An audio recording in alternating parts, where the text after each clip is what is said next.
Let's be honest about something. Right now, you've got a number sitting in your bank account that makes you wince every time you see it. Could be $7,342. Could be $216 on a decent month. And that first $1,000, it might as well be on Mars for how impossible it feels to reach. Then there's always some finance bro online dropping gems like, once you hit 10 grand, the next 10 comes twice as fast. And you're sitting there thinking, cool story, but my credit card would like a word. Here's what's wild though. They're not lying. In fact, they're underselling it. The gap between saving your first $1,000 and your next $10,000 isn't just dramatic. It's backed by psychology and math that most people never discover, which keeps them broke forever. I'm your Mr. Brother, and I'm obsessed with one question. Why do some people build wealth like it's breathing, while others grind for decades with nothing to show? If you're exhausted from sprinting on a financial treadmill that goes nowhere, hit subscribe. We're about to expose the psychological warfare your brain wages against you every single time you try to save a dollar. Quick, picture a wealthy person. What do you see? Someone who never stressed about money? Someone with a natural talent for saving? Someone born with a money gene you somehow missed in the genetic lottery? Brace yourself for this truth bomb. The split between wealth builders and broke people has almost zero to do with income. It's about understanding the invisible psychological forces actively working to destroy your financial future. Your brain is literally engineered to sabotage you. Not being dramatic, neuroscientists have studied this extensively. It's called temporal discounting, which is scientist speak for your brain is obsessed with instant rewards and couldn't care less about future benefits. Consider this. Your brain sees that $50 dinner tonight as incredibly appealing, but saving that same $50 for some theoretical future version of yourself? About as thrilling as watching grass grow in slow motion. But here's the plot twist. That exact same psychological mechanism making your first $1,000 feel impossible, once you crack the code, it makes your next $10,000 feel effortless. We're going to dismantle every mental barrier keeping you trapped, then show you how to flip your brain from your worst financial enemy into your most powerful wealth-building weapon. First barrier, what psychologists call the house money effect. Your brain processes money completely differently based on its source. Money from your regular paycheck feels heavy, important, hard to let go of. But money you discovered in last week's jeans or your tax refund or that $20 bill grandma slipped you at Christmas, your brain labels it play money, and suddenly you're way more likely to blow it on nonsense. This is precisely why most people never build wealth despite decent incomes. They're mentally categorizing their money in self-sabotaging ways. Every dollar should be identical regardless of origin, but your brain's running these bizarre accounting tricks keeping you broke. Then there's the money scripts buried in your subconscious, beliefs about money programmed into your head as a kid, silently running your financial life whether you know it or not. Maybe you grew up hearing your parents battle about money, so now your brain links having money with conflict and stress. Maybe you heard, "we can't afford that," so often, your brain genuinely believes you're not the type of person who gets nice things. Or maybe money was never discussed at all, so you developed this weird shame around building wealth, like wanting financial security somehow makes you greedy or shallow. These invisible scripts make financial decisions for you every single day. Most people never realize they exist. Here's what's truly messed up. Your brain evolved to keep you alive, not wealthy. For millennia, humans who survived were the ones who grabbed immediate resources when available, because those resources might vanish tomorrow. Your brain still runs this ancient software prioritizing instant gratification over long-term planning. When you try to save money, you're literally battling millions of years of evolutionary programming.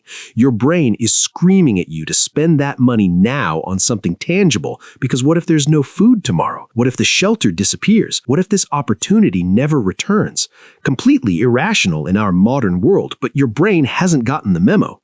This is why building that first $1,000 feels like climbing Everest. You're not just fighting your circumstances or income level, you're fighting your own biology. Every time you choose saving over spending, you're defying every instinct your brain developed over millennia, and your brain will fight you every single step. But here's where things get really fascinating.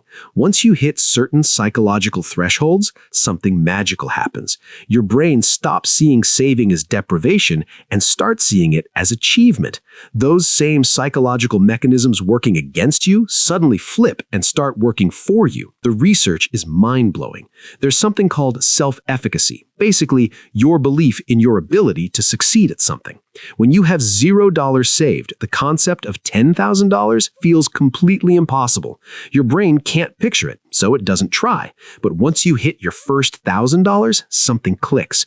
Your brain suddenly has proof you're the type of person who can save money.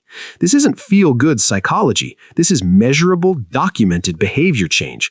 People who successfully save their first $1,000 are exponentially more likely to save their next $1,000 than people who've never saved anything. Your brain literally rewrites your entire story about who you are and what you're capable of. And here's where mathematics start getting really interesting. That first $1,000 is almost entirely dependent on your behavior, your ability to spend less than you earn. But once you have money saved, compound growth starts working for you. Even at modest returns, your money begins earning money, which earns more money, which earns even more money. Let me show you real numbers that'll change how you think about every financial decision for the rest of your life. Let's say you save just $100 every month. I know, you're probably thinking $100 might as well be $100,000 looking at your current budget. Stay with me because the math is about to get absolutely wild. At $100 monthly, it takes exactly 10 months to save your first $1,000. 10 months of saying no to things you want, 10 months of feeling like you're making zero progress, 10 months of friends thinking you've lost your mind because you won't go out to eat anymore. Those 10 months feel eternal because your brain constantly reminds you of all the stuff you could be buying instead. But here's where things get interesting. That same $100 monthly after you've got some money working for you behaves completely differently. Keep saving $100 monthly, but now you're earning a conservative 7% annual returns on investments. Nothing crazy, just basic stock market returns happening for decades. Your second $1,000 takes about 9 months instead of 10. Your brain barely notices, but the pattern has started. Your third 1,000, 8.5 months. Your fourth, just under 8 months. By the time you're working on your 10th 1,000, it's taking less than 6 months per 1,000. But this is where most people's brains explode. We're not just talking about time anymore. We're talking about your money literally working harder than you are. While you're sleeping, while you're at your day job, complaining about your boss, while you're binge-watching Netflix, your investments are out there making money. By the time you hit $10,000 saved and invested, something absolutely mind-blowing happens. Your investments start generating enough returns that they're doing significant heavy lifting. At 7% annual returns, your $10,000 earns about $700 yearly without you doing anything. That's almost 2 months of your $100 monthly savings for free. Now your brain gets it. You start checking your investment balance not with dread, but with genuine excitement. You see those monthly gains and think, holy crap, this is actually working. Those same psychological mechanisms that made saving feel impossible, now making saving feel addictive. This is when people start doing things that seem insane to their broke friends. They start hunting for ways to increase monthly savings. They get excited about tax refunds not because they can blow the money on something fun, but because they can dump it into investments and watch it grow. They see expensive dinners not as deserved treats, but as opportunities they're giving up. Your brain has completely rewired itself. Instead of seeing saving as deprivation, you start seeing spending as the thing depriving you of future wealth. This psychological flip is so powerful, people often describe it as life-changing, like they finally understand a secret everyone else is missing. And here's the really beautiful part. The more money working for you, the less dependent you become on your own contributions. Remember, we started with you saving $100 monthly, which felt impossible. But when you have $50,000 invested at 7% returns, that money earns about $3,500 annually on its own. That's almost 3 times your entire annual savings contribution happening automatically. At this point, you could literally stop saving new money entirely and your wealth would continue growing. But most people don't stop. They get so excited watching their net worth climb, they start saving even more aggressively. They realize they're not just building money, they're building freedom. The psychology gets even more interesting when you understand what money really represents. Most people think money's about buying stuff. Wealthy people understand money's about buying choices. When you have zero savings, you have zero financial choices. You take the job you can get, not the job you want. You live where you can afford, not where you want to live. You make decisions based on what you can afford this month, not what's best for your future. But when you have $10,000, $20,000, $50,000 saved, you suddenly have options. You can take risks broke people can't afford. You can quit a job making you miserable because you have a buffer. You can invest in yourself, start a business, or take advantage of opportunities requiring upfront capital. This is why wealthy people say the first $100,000 is hardest to save. It's not just compound interest, though that's certainly part of it. It's the psychological transformation happening when you prove to yourself you're capable of building wealth. Your entire relationship with money changes.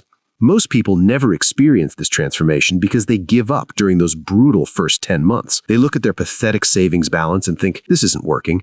They don't realize they're literally months away from the psychological breakthrough that would change their entire financial trajectory. The people who push through those first few $1,000s discover something that seems almost magical, but is actually just mathematics and psychology working together. They discover building wealth isn't about making huge sacrifices forever. It's about making small sacrifices temporarily until compound growth takes over and starts doing most of the work. But here's what nobody mentions when explaining compound interest. The real power isn't just mathematical growth. The real power is how it changes your behavior once you see it working. People who successfully build wealth don't just save money and forget it. They become obsessed with optimization. They start looking for ways to increase income specifically so they can invest more. They start paying attention to fees and tax implications because they realize those seemingly small differences compound over decades. They start making financial decisions based on future wealth rather than current circumstances. This behavioral flip is so profound, it often affects every area of life. They become more intentional about how they spend time because they understand time and money are connected. They start thinking long-term about everything, not just finances. Meanwhile, their broke friends still make the same financial decisions from 5 years ago, wondering why nothing ever changes. Still buying lunch daily because it's only $8. Still financing cars they can't afford because the monthly payment seems manageable. Still living paycheck to paycheck despite multiple raises because they never learned the difference between looking wealthy and being wealthy. Here's something that'll either make you laugh or cry depending on your current situation. The average American spends more on coffee annually than they have in their emergency fund. Let that sink in. People are literally more committed to their caffeine addiction than their financial security. Then they wonder why they feel anxious about money constantly. This isn't about shaming coffee buyers. This is about understanding small financial decisions compound just like investments, except they compound in the wrong direction. That $5 latte every weekday adds up to $1,300 yearly. $1,300 that disappears forever, providing nothing but temporary satisfaction and a mild energy boost. Now imagine that same $1,300 went into investments, earning 7% annually. After 10 years, it would be worth over $18,000. After 20 years, over $53,000. That daily coffee habit literally cost you $53,000 in future wealth. Suddenly, making coffee at home doesn't seem like such a sacrifice, does it? But this is where most financial advice completely misses the point. Financial experts love shaming people about spending habits without understanding the deeper psychological issues at play. They'll tell you to skip lattes and bring lunch to work, but won't explain why your brain resists these changes or how to actually make them stick. The truth is, most people's spending isn't about money at all. It's about emotion. They're buying lunch because they hate their job, and that 20-minute break feels like the only good part of their day. They're buying clothes they don't need because shopping gives them a temporary dopamine hit in an otherwise depressing routine. They're going to bars because they're lonely, and spending money feels like the only way to have a social life. Understanding this is crucial because you can't solve an emotional problem with a mathematical solution. Telling someone buying happiness to just stop spending is like telling someone drowning to just stop getting wet. It completely misses the underlying issue. This is why the first $1,000 is so psychologically challenging. You're not just changing spending habits, you're changing your entire relationship with money and emotions. You're learning to find satisfaction in delayed gratification instead of instant pleasure. You're rewiring decades of conditioning that taught you spending money equals feeling better. The people who successfully make this transition don't do it through willpower alone. They do it by replacing spending habits with saving habits providing similar emotional rewards. Instead of getting excited about buying something new, they get excited about watching their investment balance grow. Instead of feeling good about treating themselves to dinner out, they feel good about adding another $100 to their portfolio. This psychological shift is so powerful, it often happens without people even realizing it. One day, they're checking their investment account and notice they're more excited about a $200 portfolio gain than they would be about spending $200 shopping. That's the moment when building wealth stops feeling like a sacrifice and starts feeling like a game they're winning. And here's where mathematics get absolutely ridiculous in the best way possible. Once you have $20,000 invested, your money earns about $1,400 yearly at 7% returns. That's almost most people spend on coffee, lunch, and impulse purchases combined. Your money is literally funding your lifestyle while continuing to grow. At $50,000 invested, your returns are about $3,500 annually. That's almost $300 monthly you're earning while you sleep. At this point, your investments generate more passive income than most people save from active income. You've essentially created a part-time job that never calls in sick, never asks for time off, and works 24 hours a day. So, there you have it. Your first $1,000 isn't just harder because of math.